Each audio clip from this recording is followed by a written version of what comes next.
Assalamualaikum warahmatullahi wabarakatuh.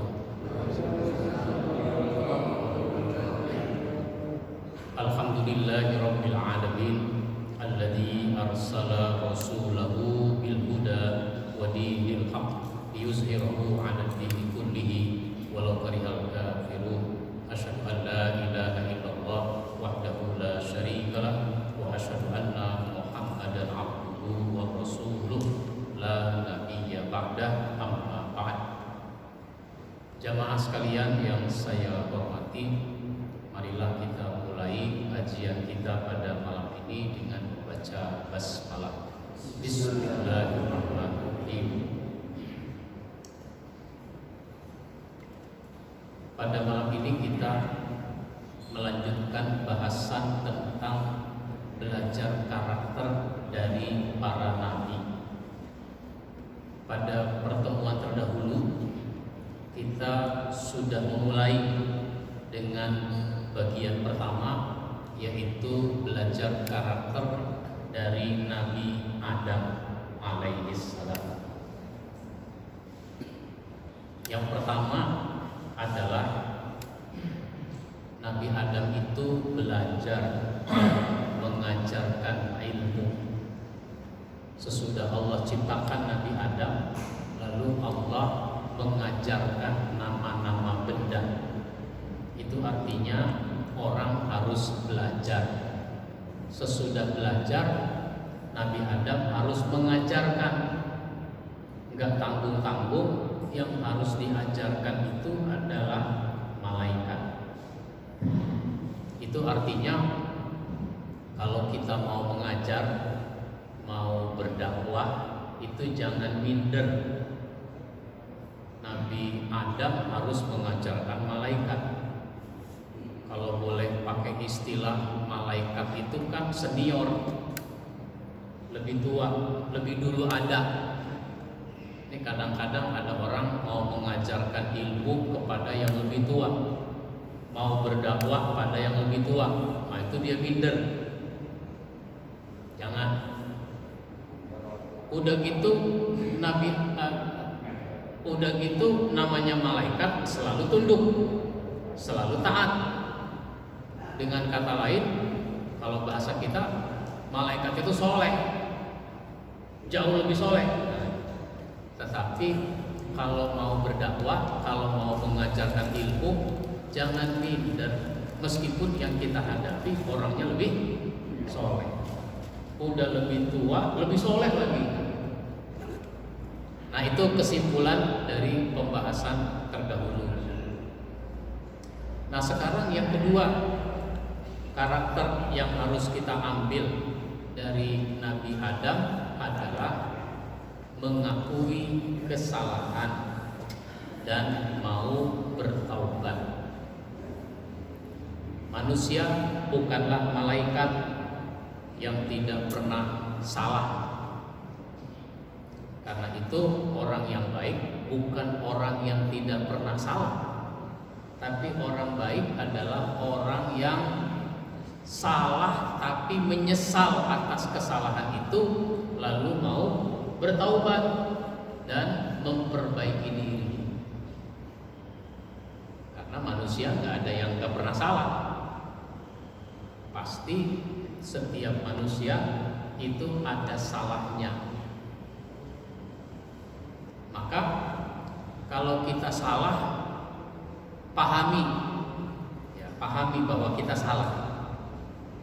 Sesudah dipahami bahwa kita salah, kita menyesal. Udah menyesal, bertaubat. Udah bertaubat, buktikan perbaikan diri. Jangan udah taubat tapi nggak ada perbaikan. Nah ini, udah bertaubat tapi nggak ada perbaikan, maka kata orang itu namanya taubatnya taubat sambel, kata orang. Taubat sambel itu orang makan bakso seneng sama yang pedes.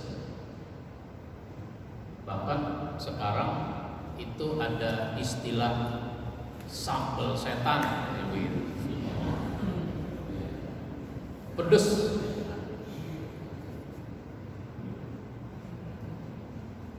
Karena kepedesan minum apa? Ada yang menghilangkan pedesnya itu dengan minum es misalnya dan sebagainya. Artinya apa? Dia tidak mau terus-terusan kepedesan. Besok mah datang aja lagi ke situ, makan lagi.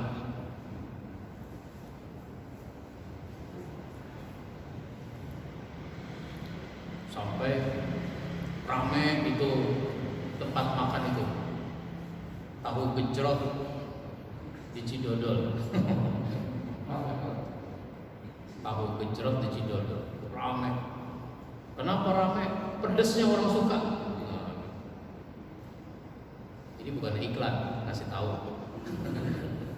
bahwa di Cidodol ada tahu gejrot yang pedes. Nah itu begitu. Saya nggak dapat royalti Pak dari tahu gejrot itu. Tapi ini contoh.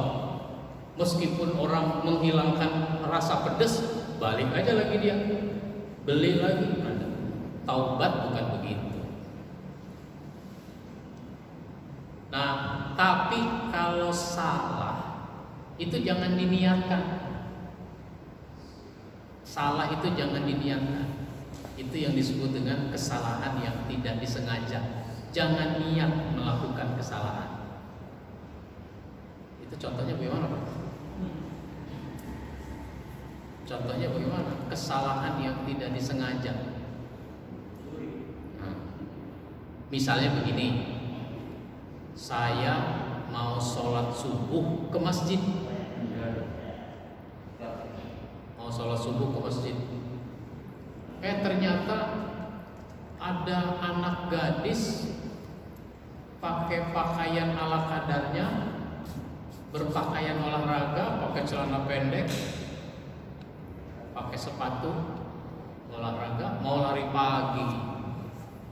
Saya aja baru mau ke masjid sholat subuh, ini anak udah mau lari pagi. Kan saya jadi heran. Karena jadi heran, saya jadi merhatiin. Maksud saya ini anak siapa sih? Kan gitu. Merhatiin itu boleh nggak? Nggak boleh. Cuma saya lagi nggak sengaja aja itu. Niatnya mas saya mau ke masjid sholat subuh. Kenapa jadi merhatiin anak orang? Ya habis ini anak sholat subuh bangsa dan seterusnya. Nah itu yang disebut kesalahan yang tidak disengaja. Nah Nabi Adam melakukan kesalahan itu karena kehilapan, karena ada godaan syaitan. Meskipun sejak awal Allah sudah ngasih tahu bahwa syaitan itu musuh yang nyata, yang harus diwaspadai.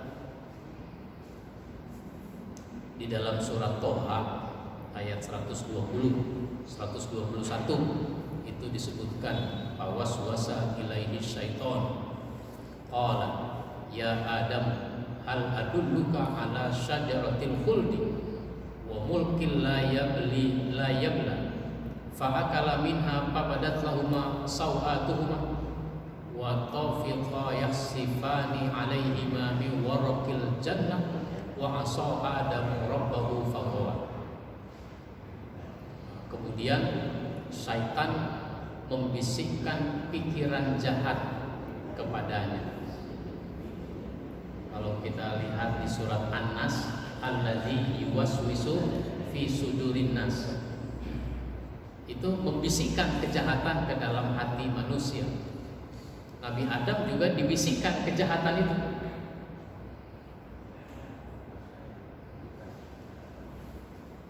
Dengan berkata, apa kata syaitan? Hai Adam, maukah saya tunjukkan kepada kamu satu pohon khuldi dan kerajaan yang tidak akan binasa? Maka keduanya memakan dari buah pohon itu. Lalu nampaklah bagi keduanya aurat-auratnya, dan mulailah keduanya menutupinya dengan daun-daun yang ada di surga. Dan durhakalah Adam kepada Tuhannya, dan sesatlah dia. Maksudnya sesat ya, dia keluar dari jalan yang benar. Kan dari awal Allah sudah siapkan dia tinggal di surga, mau ngapain aja silahkan. Tapi ada satu hal, kamu jangan dekati pohon ini. Wala taqraba hadhihi syajarah, jangan kamu dekati pohon ini. Ternyata dia malah mendekati pohon itu. Maka dia melakukan penyimpangan. Sesudah dia melanggar ketentuan Allah, itu langsung pakaiannya lepas. Pakaiannya lepas sehingga dia menutupi bagian-bagian auratnya itu dengan daun yang ada. Kemudian Tuhannya memilihnya, maka dia menerima taubatnya dan memberinya petunjuk. Maka Allah Subhanahu wa taala mengingatkan dia bahwa dia telah keliru, bahwa dia telah melanggar ketentuan. Sesudah itu dia bertaubat. Adam itu menyesal. Sesudah menyesal, Allah terima taubatnya. Nah, itu begitu.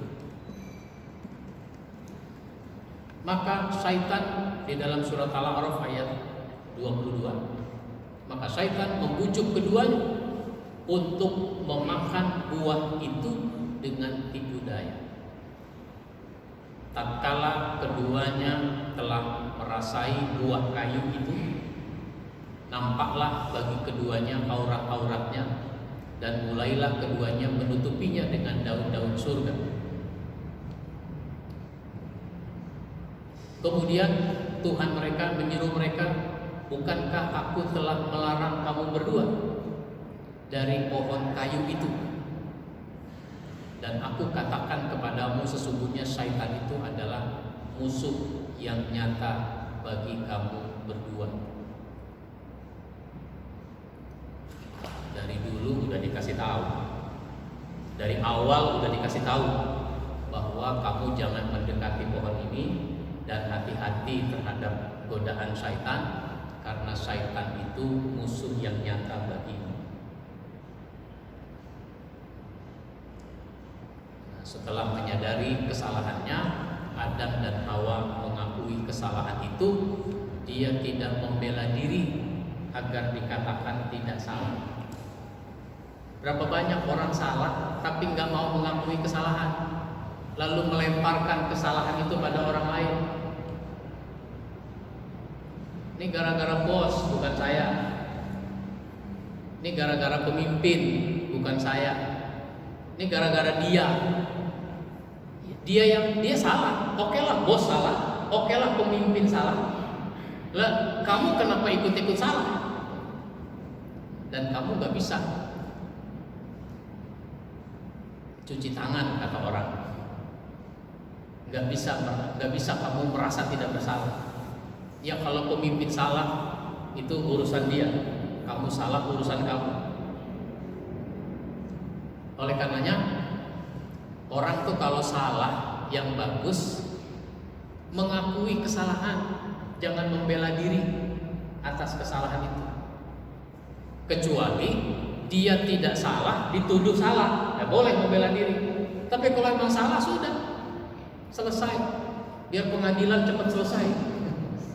Pengadilan lama itu, kasus banyak, satu perkara lama prosesnya. Kenapa? Yang salah nggak mau mengakui salah. Udah jelas-jelas salah, bagaimana ya supaya saya nggak divonis salah? Sehingga hakimnya disogok, jaksanya disogok, kan gitu.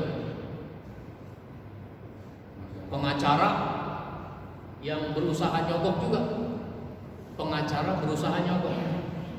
Saya tidak tahu dulu waktu kuliah di Fakultas Hukum itu ada mata kuliah nyogok apa kayak? Saya nggak tahu. Sehingga ada pengacara nyogok hakim, nyogok panitera. Nah, Jadi Adam tidak begitu, dia mengakui saja kesalahan.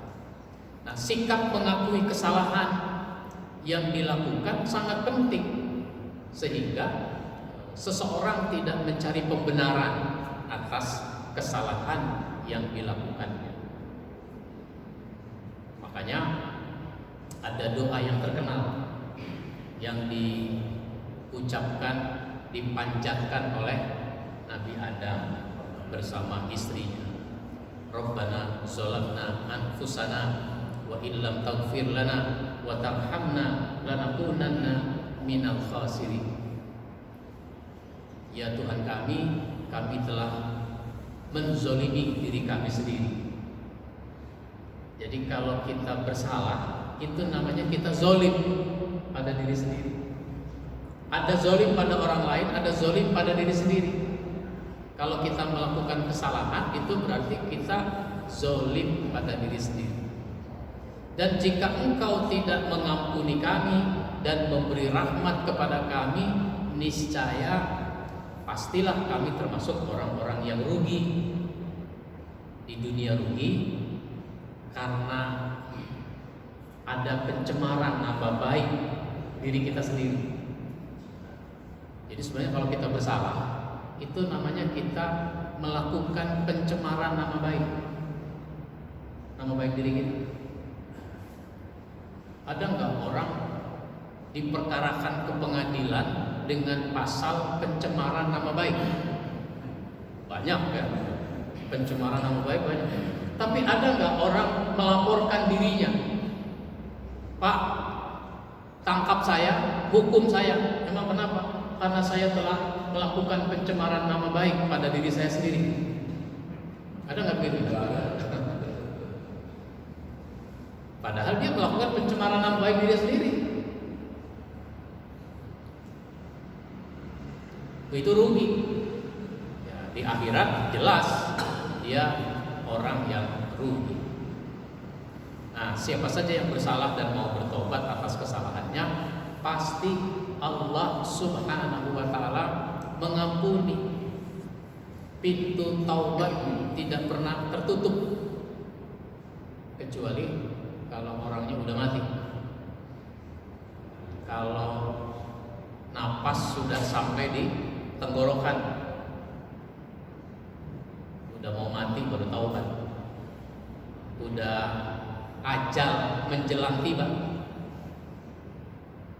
kakinya udah dingin, betisnya udah dingin, pahanya udah dingin, ini nyawa udah tinggal sedikit lagi, baru taubat.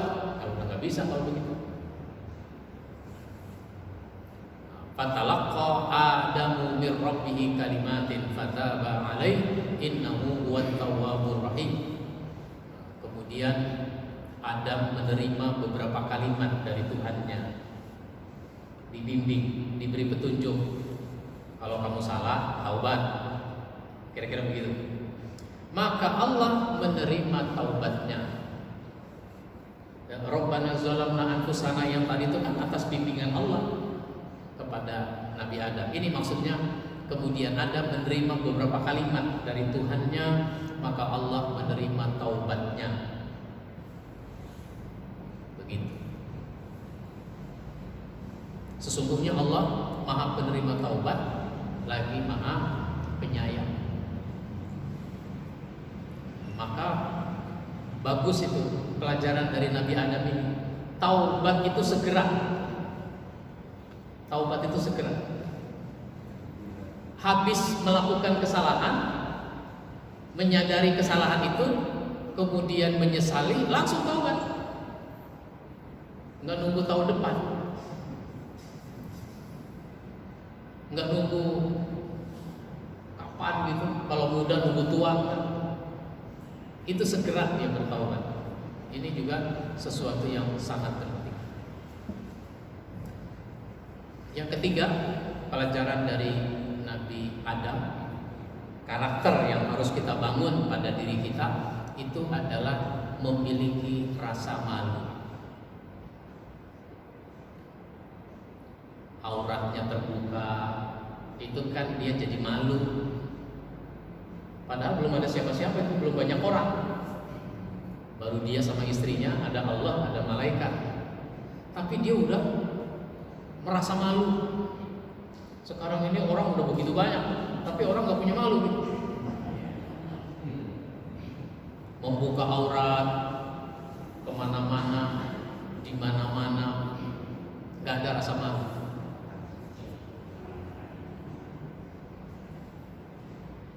Makanya Nabi Adam berusaha untuk menutupi tubuhnya dengan daun-daun sedapatnya, sekenanya. Yang penting terutama misalnya bagian yang paling vital itu tertutup.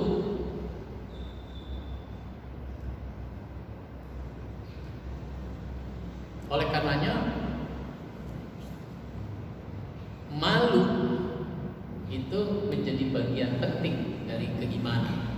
Bahkan malu dengan iman sesuatu yang tidak terpisah-pisah. Seperti dua sisi mata uang.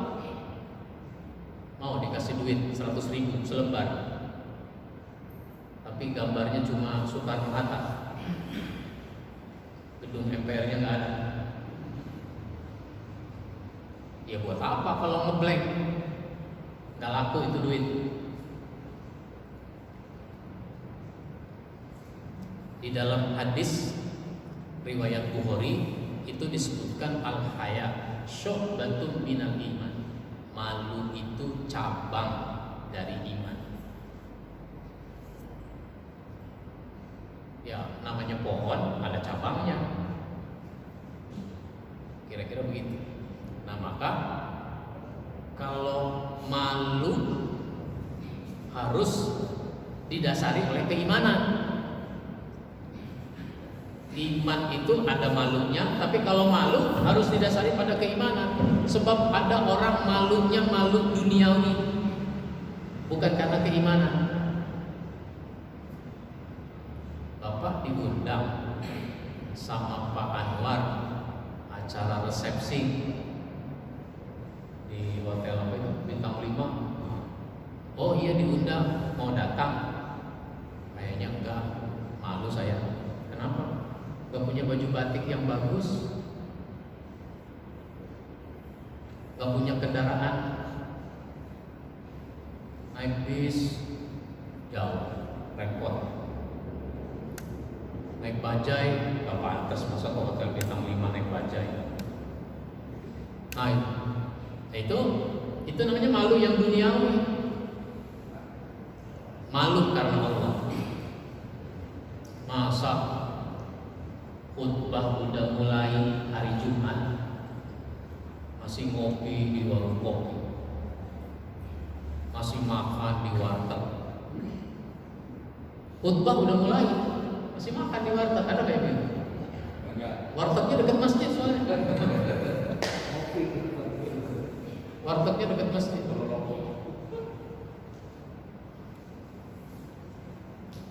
Soalnya kalau makannya nanti habis Jumatan, wah itu antri banyak orang yang bareng pada mau makan juga, mendingan sekarang nih.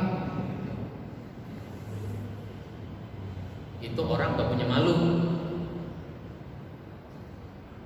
Jadi banyak nih orang yang gak punya malu. Innal haya wal iman qurina jami'an. Faiza rufi'a ahaduhuma rufi'al akhar. Sesungguhnya malu dan iman dua hal yang digandeng, dua hal yang menyatu, berkait, tidak dapat berpisah. Bila salah satunya diambil, yang lain akan ikut terambil.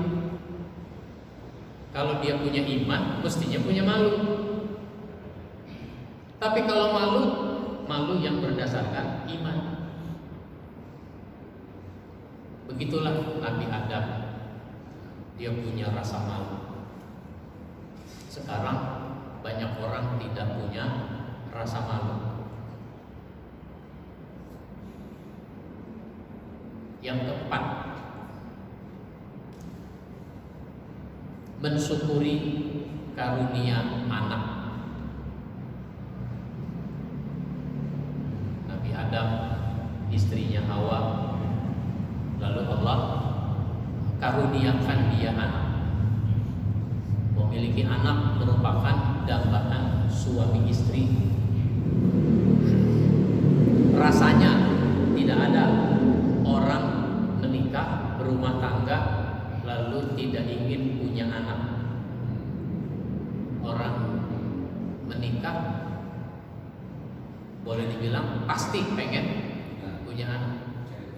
Sampai ada yang berusaha proses bayi tabung ya supaya punya anak.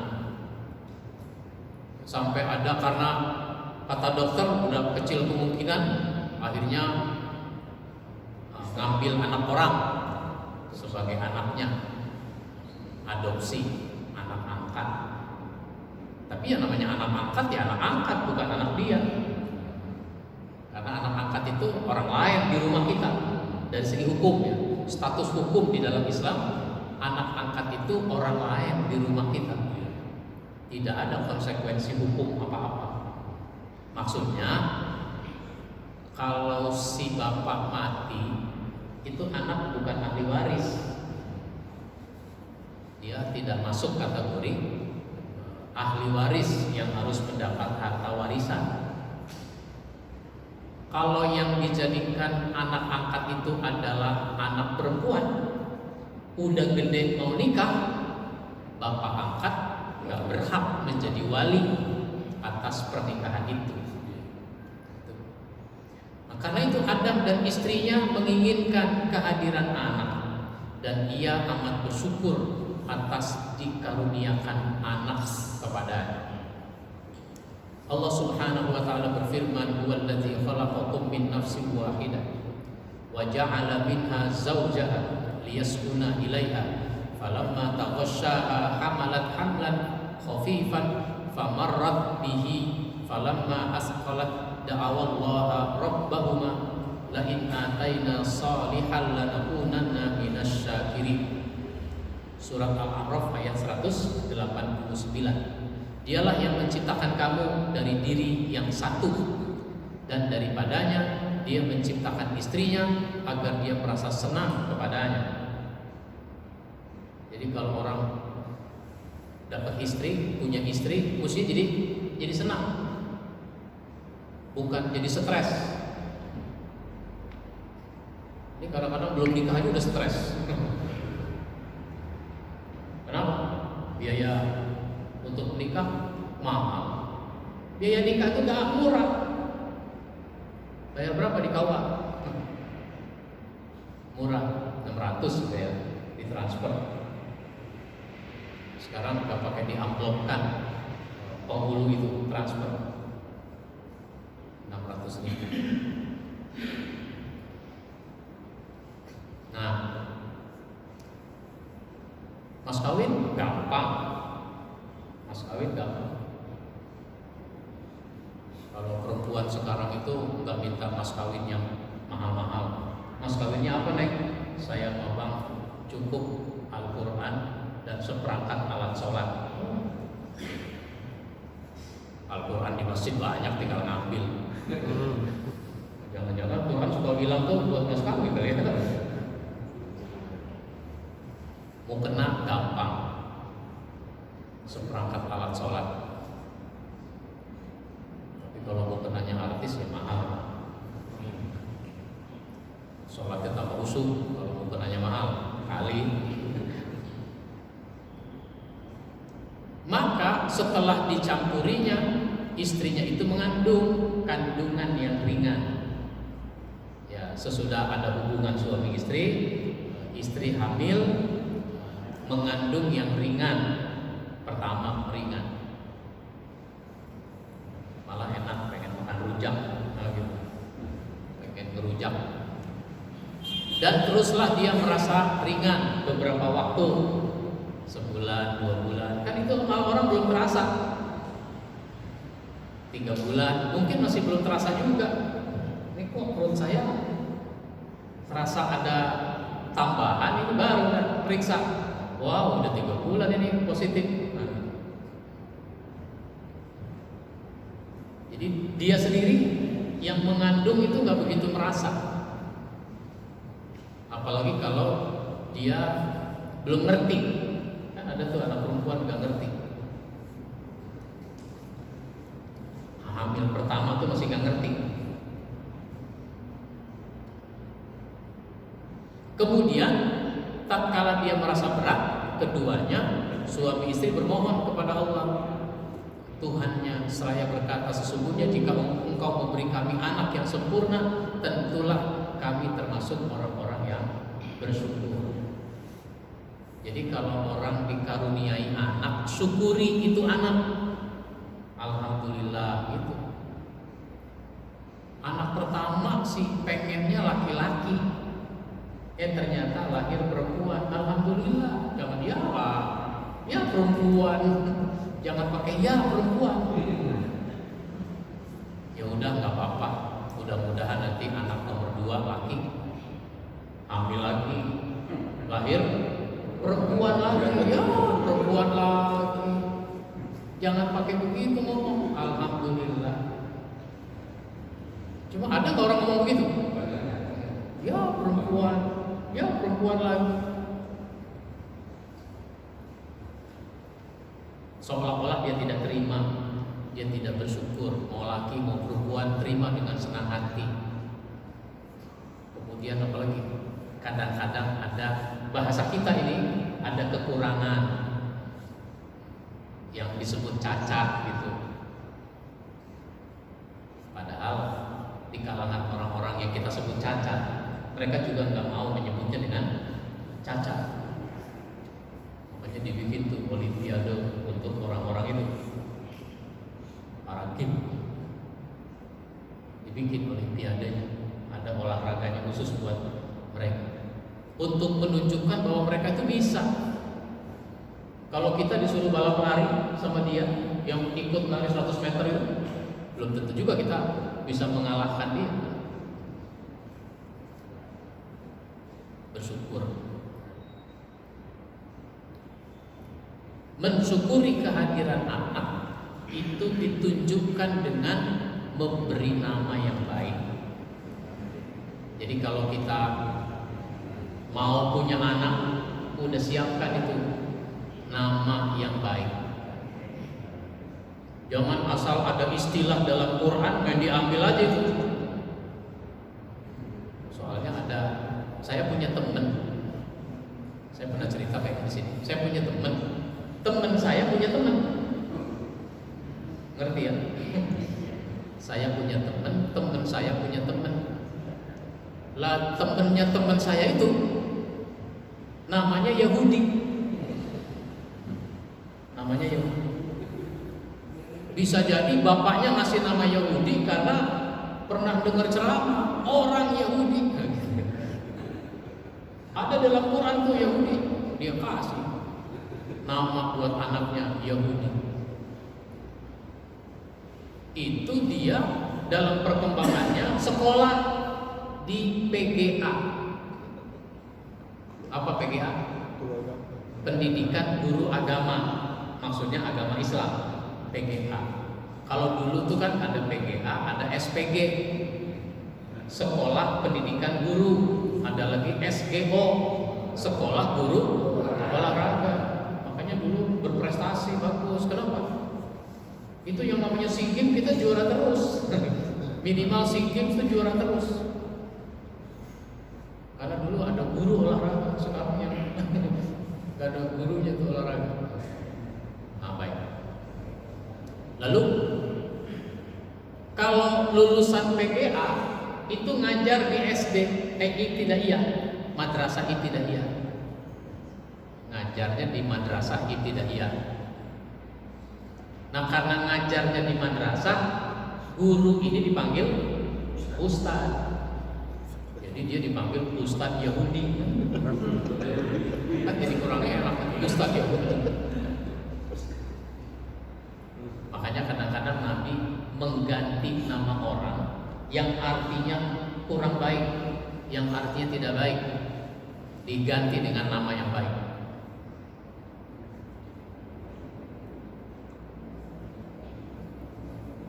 Kemudian kalau bersyukur, nafkahi dengan rezeki yang halal. kasih makan, minum dari rezeki yang halal. Begitu. Jangan sampai bapak orang tua nyari duit dengan cara yang tidak halal. Lalu mengurusnya dengan baik. Urus anak itu dengan baik. Ada kasih sayang.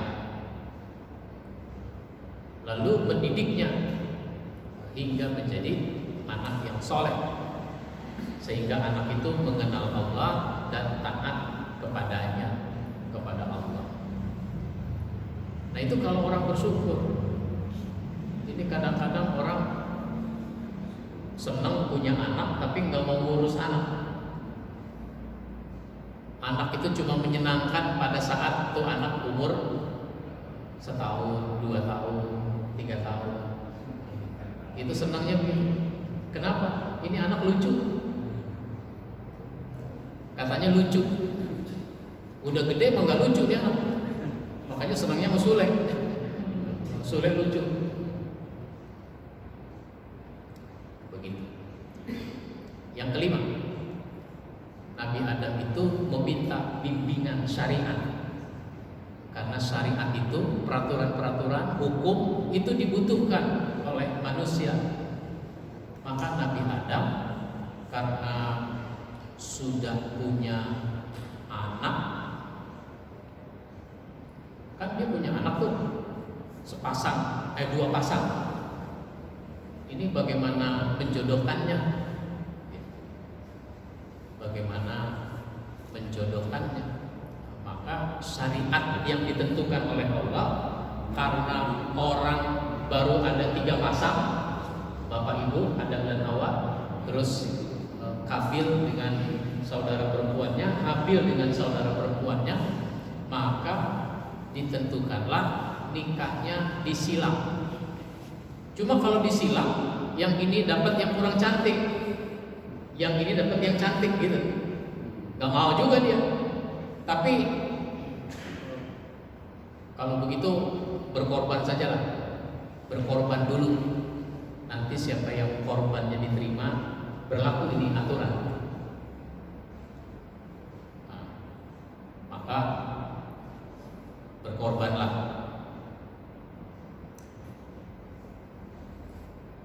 Habil berkorban dengan hewan yang bagus, sedangkan Qabil berkorban dengan hasil pertanian yang jelek, sayur-sayuran yang udah busuk, yang layu.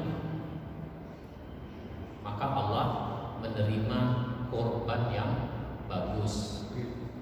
Jadi ini korban udah ada dari dulu. Ceritakanlah kepada mereka kisah kedua putra Adam, Habil dan Qabil, menurut yang sebenarnya. Ketika keduanya mempersembahkan kurban, maka diterima dari salah seorang dari mereka berdua, Habil, dan tidak diterima dari yang lain, Qabil. Jadi yang diterima korbannya yang Habil, karena dia berkorban dengan hewan yang bagus, sedangkan Qabil gak diterima. Kalau udah begitu kan mestinya nurut nih pada aturan, ternyata enggak. Dia malah ngancem. Si Qabil ngancem si Habil, aku pasti membunuhmu. Kalau ini tetap jalan, aku bunuh kamu. Berkata Habil, sesungguhnya Allah hanya menerima korban orang yang bertakwa. Ya, akhirnya terjadilah pembunuhan itu, sebagaimana kita tahu ceritanya. Sungguh kalau kamu menggerakkan tanganmu kepadaku untuk membunuhku, aku sekali-kali tidak akan menggerakkan tanganku kepadamu untuk membunuhmu. Jadi nggak dilayani. Ya kalau emang kamu mau membunuh ya terserah. Gua nggak ngelawan, kira-kira begitu. Gua nggak bakal ngelawan. Akhirnya betul-betul dibunuh. Jadi di situ orang harus diingatkan, jangan sampai dia melakukan kejahatan. Jangan melakukan hal yang tidak benar. Mau diterima mau enggak itu urusan lain. Tugas kita adalah mengingatkan. Diingatkan lagi, sesungguhnya aku ingin agar kamu kembali dengan membawa dosa membunuhku dan dosamu sendiri, maka kamu akan menjadi penghuni neraka. Dan yang demikian itulah pembalasan bagi orang zalim. Diingatkan soal dosa, soal kehidupan akhirat. Tapi masalahnya nafsu. Kalau orang sudah dikuasai oleh hawa nafsu, ya udah sulit. Akhirnya dia betul-betul membunuhnya. Jadilah dia orang yang rugi. Surat Al-Maidah ayat 30.